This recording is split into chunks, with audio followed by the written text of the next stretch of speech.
Kami bermaksud Pak melalui kesempatan yang baik ini menggali dari Pak Sofyan beberapa yang sifatnya adalah pengalaman pengelolaan kebijakan terutama Pak Sofyan yang kiranya bisa akan kami masukkan sebagai bagian dari muatan buku rekam jejak tersebut Pak Sofyan. Bersama saya Pak, saya sendiri Edip Muslim dari Dewan Nasional KEK. Saya bersama-sama beberapa penulis senior Pak. Di sebelah kiri saya, dari Bapak, mungkin dari sebelah kiri saya, Bapak Raja Napitupulu Pak. Di sebelah kanan saya persis Pak, Bapak Alex Dunggal Pak.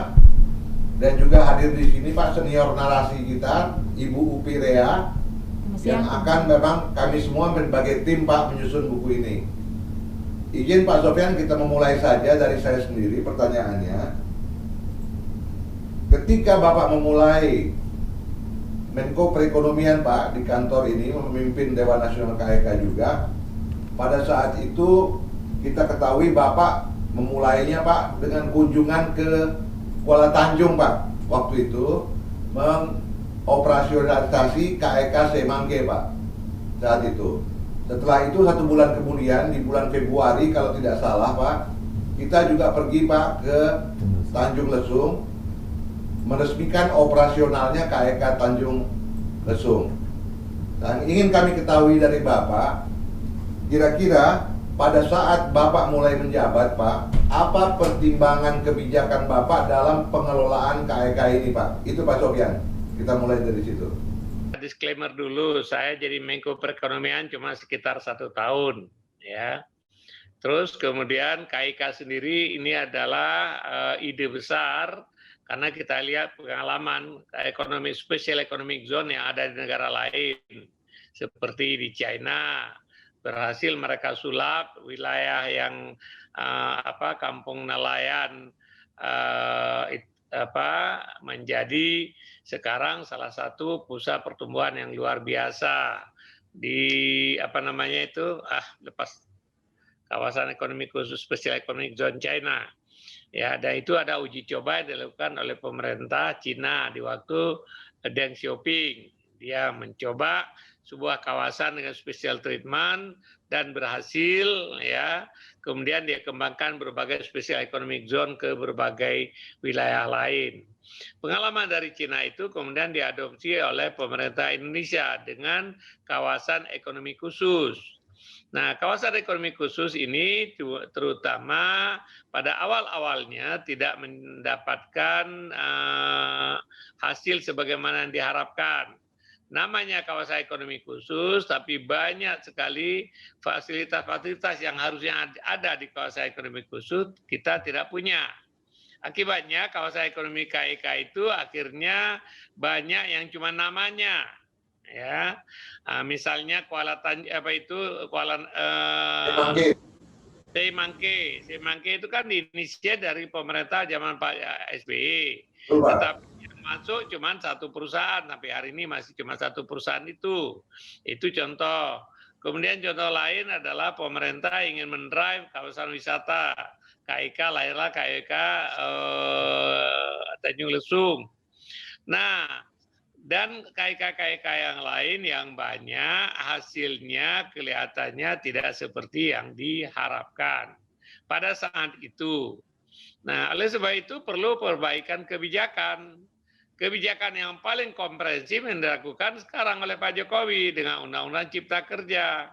Kemudian juga diberikan berbagai fasilitas untuk misalnya pajak dan lain-lain, tetapi ternyata tidak mampu membuat KEK kita itu terbang sebagaimana yang diharapkan. Oleh sebab itu KEK ini terus perlu diperbaikin, ya, supaya KEK itu mencapai sasaran yang seperti yang diinginkan.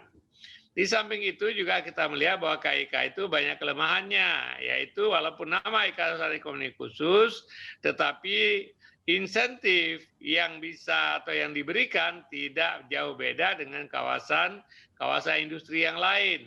Akibatnya kawasan ekonomi khusus tidak berkembang sebagaimana yang diharapkan. Saya pikir Itu yang pemahaman saya selama Menko Perekonomian. Tapi setelah itu diganti oleh Pak Darmin. Pak Darmin membuat berbagai kebijakan, paket deregulasi, ya, yang sampai dengan 14 paket. Tujuannya adalah bagaimana supaya berbagai kendala yang dihadapi dalam pertumbuhan ekonomi bisa diatasi, termasuk memberikan berbagai fasilitas kepada kawasan ekonomi khusus. Hasilnya ada, tapi tidak secepat dan cepat yang diharapkan. Nah, baru sekarang ini Pak Jokowi dengan Omnibus Law di bawah kepemimpinan Presiden yang dipimpin oleh Menko Perekonomian, kita harapkan dengan Omnibus Law ini akan lebih memberikan insentif kepada dunia usaha untuk melakukan investasi di Indonesia. Nah, kawasan ekonomi khusus ini dengan berbagai fasilitas, ya, walaupun fasilitas misalnya kita bandingkan dengan special economic zone yang ada di Cina, yang Shenzhen yang kita bicarakan tadi masih jauh, gitu ya. Oleh sebab itu perlu perbaikan yang terus-menerus. Barangkali itu yang bisa saya berikan komentar. Maka kedua Pak, yang mungkin menyambung dari tadi Bapak sampaikan, melalui kebijakan Cipta Kerja ini, mungkin Bapak bisa tonjolkan Pak, kira-kira terhadap KEK terutama Pak, dari kebijakan tersebut kira-kira apa yang paling menonjol Pak, yang kita bisa gunakan bahwa inilah senjata kita Pak, yang paling utama dari kawasan ekonomi khusus dikaitkan dengan adanya undang-undang. Apa yang membuat keunggulan utama Pak? Apakah aspek kepastian regulasi, aspek lahan dan sebagainya Pak? Silakan Pak Sofyan. KEK itu masih wish ya, masih diharapkan. Yang pertama di dalam RUU Cipta Kerja dan kemudian RPP-nya diberikan kemudahan-kemudahan ekstra kepada kawasan ekonomi khusus, ya. Cuma saya belum tahu PP peraturan pelaksanaannya itu bagaimana, karena waktu itu saya mengusulkan dan kemudian diadopsi pada draft undang-undangnya supaya pimpinan KEK atau di KEK dapat diberikan treatment yang lebih, sehingga dengan demikian kawasan ekonomi khusus itu bisa menjadi tumbuh sebagaimana seharusnya kawasan ekonomi khusus, ya. Nah, sekarang yang jadi masalah adalah kalau kawasan ekonomi khusus ini persoalan ini juga persoalan sponsornya. Kalau sponsornya perusahaan swasta, kelihatannya jauh lebih cepat berkembang, ya, karena berbagai aspek lah. Kalau dikelola oleh BUMN, kelihatannya masih banyak kendala juga, apalagi kalau dikelola oleh pemerintah daerah, ya kan. Jadi oleh sebab itu menurut saya KIK itu harus kita dorong dan berikan insentif, biarkan aja lah penyelenggaranya perusahaan swasta.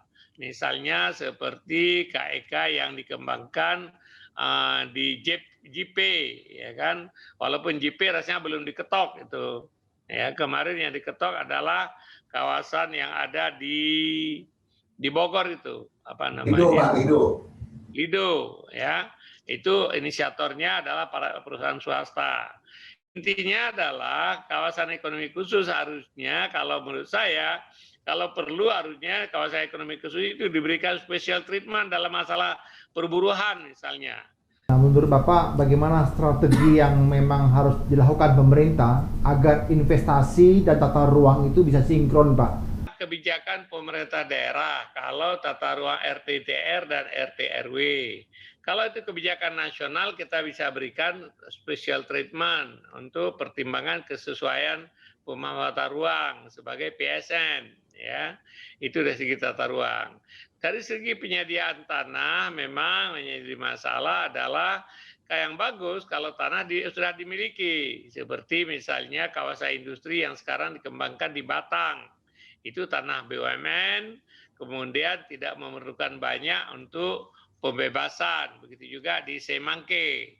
Tapi kalau daerah-daerah yang belum punya tanah yang dimiliki oleh oleh perusahaan daerah, ini sebuah tantangan sendiri gitu loh. Nah, tapi Undang-Undang Cipta Kerja itu juga telah memperkenalkan bank tanah. Tapi bank tanah ini perlu waktu untuk melakukan operasionalisasi. Kalau bank tanah sudah efektif nanti, maka bank tanah akan punya tanah yang mewakili negara dan kita bisa gunakan tanah-tanah yang dimiliki oleh bank tanah untuk pengembangan kawasan ekonomi. Kita sudah memasuki era digital, Pak Menteri, Ya. dan segala hal bisa sangat cepat berubah.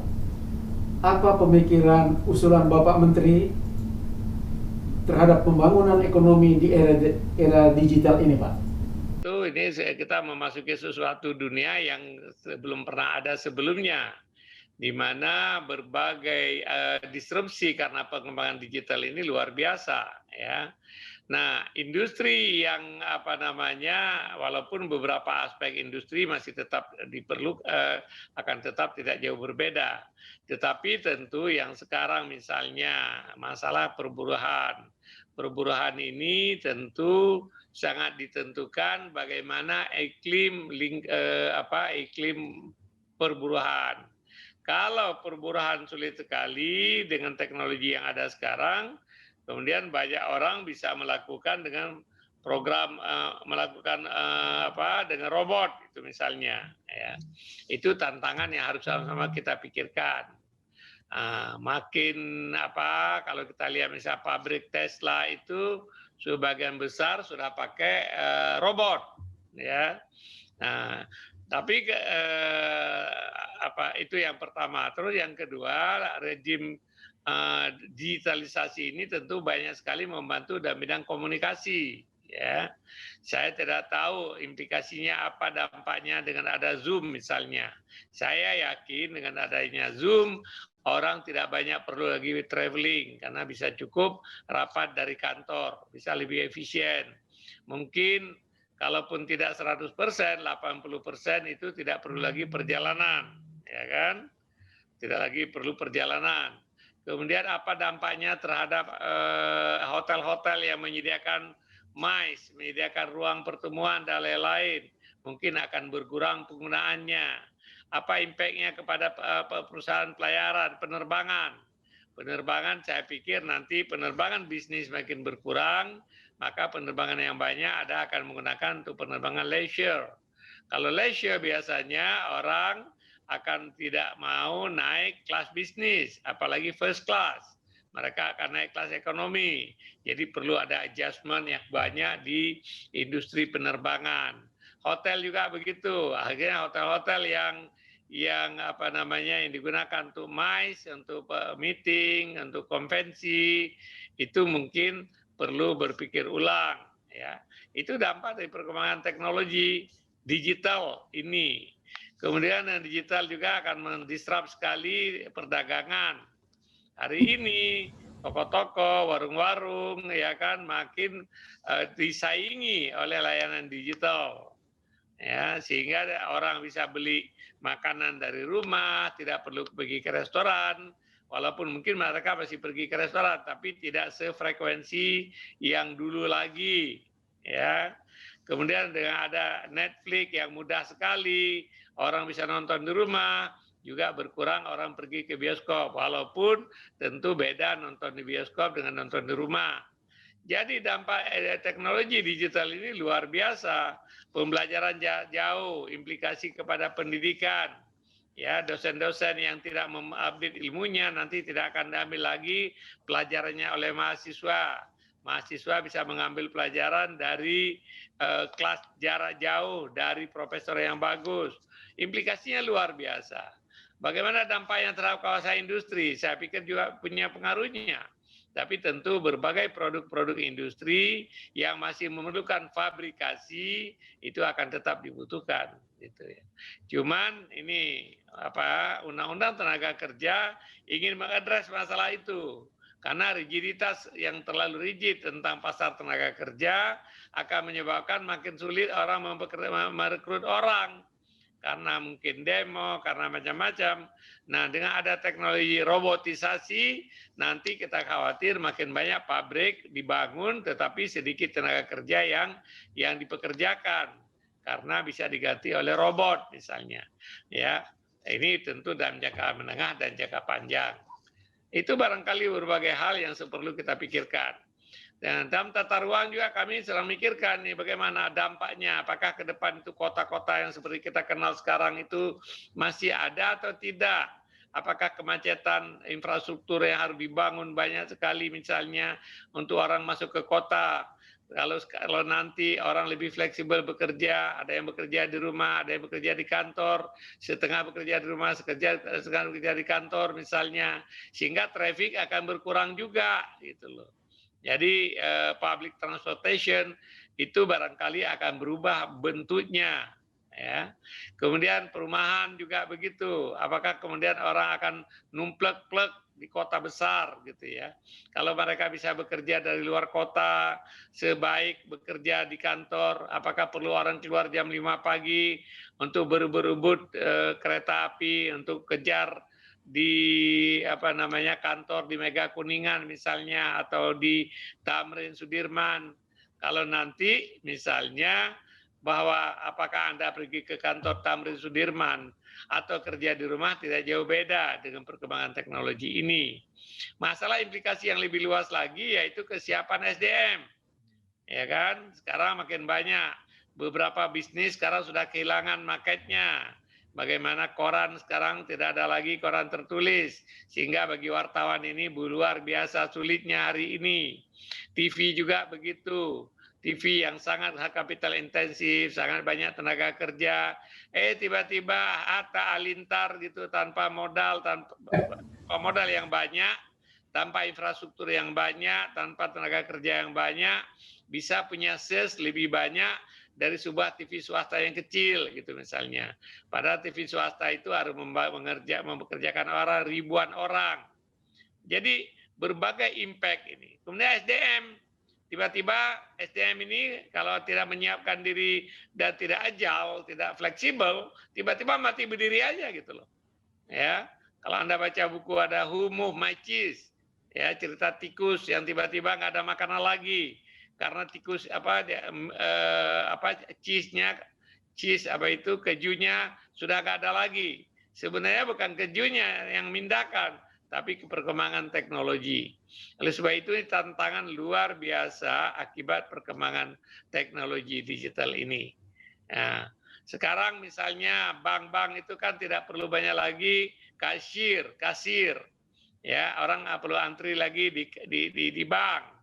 Cukup melakukan transaksi lewat e-banking dan berbagai implikasi yang nggak pernah kita bayangkan sebelumnya. Menurut pendapat Bapak, kalau boleh memilih, model pengembangan kawasan macam apa yang cocok atau ideal untuk Indonesia?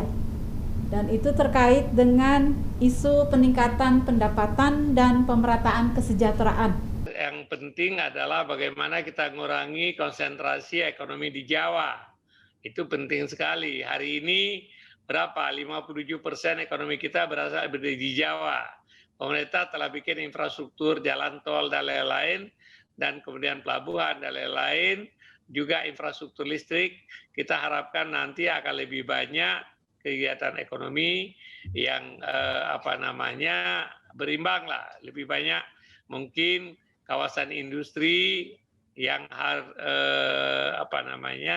kalau bisa di luar Jawa, sehingga dengan demikian tidak terjadi konsentrasi ekonomi makin besar dan makin besar dan makin besar di Pulau Jawa.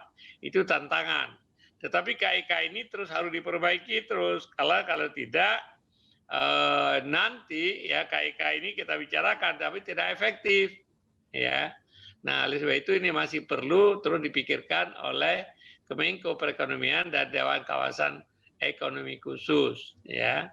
Karena pengaruh yang selama ini kita lihat bahwa kawasan ekonomi khusus itu belum ada yang seberhasil yang kita lihat di Shenzhen misalnya atau di kota-kota lain di China. Jadi masih banyak dan yang harus dilakukan oleh Dewan Kawasan dan Menko Perekonomian untuk memfasilitasi supaya KIK itu bisa tumbuh sebagaimana diharapkan. Pak Soken melihatkah apakah ada kemungkinan pengembangan KIK ke masa depan itu diarahkan lebih, diorientasikan lebih spesifik gitu Pak Sofyan, menuju kebutuhan untuk mencapai Indonesia Emas 2045 gitu misalnya. Apa yang kurang nih Pak Sofyan? Misalnya petrokimia, apakah mungkin LPI ikut serta Pak di situ gitu? Mengingat skalanya ya Pak. Silakan Pak. Maaf. Berbicara tentang LPI itu kan mengelola dana yang mereka ada mengelola dana orang, di mana harus memberikan return yang diperjanjikan atau yang reasonable. Seandainya itu industri-industri tersebut bisa memberikan return yang bagus, LPI pasti akan melakukan invest. Tetapi LPI tidak bisa dipaksakan untuk melakukan investasi yang tidak menguntungkan. Nah, kalau misalnya infrastruktur dan lain-lain yang bisa lakukan ada investasi pemerintah. Karena pemerintah tidak sangat tergantung dengan return finansial, tapi return ekonomi. FPI adalah lembaga finansial yang mengelola investasi, mereka juga mikir tentang financial return. Karena modalnya adalah di samping modal Republik Indonesia, mereka juga mengelola dana dari investor mancanegara, baik sovereign maupun lembaga-lembaga internasional. Saya pikir begitu. Terima kasih Pak. Assalamualaikum warahmatullahi wabarakatuh. Terima kasih Pak.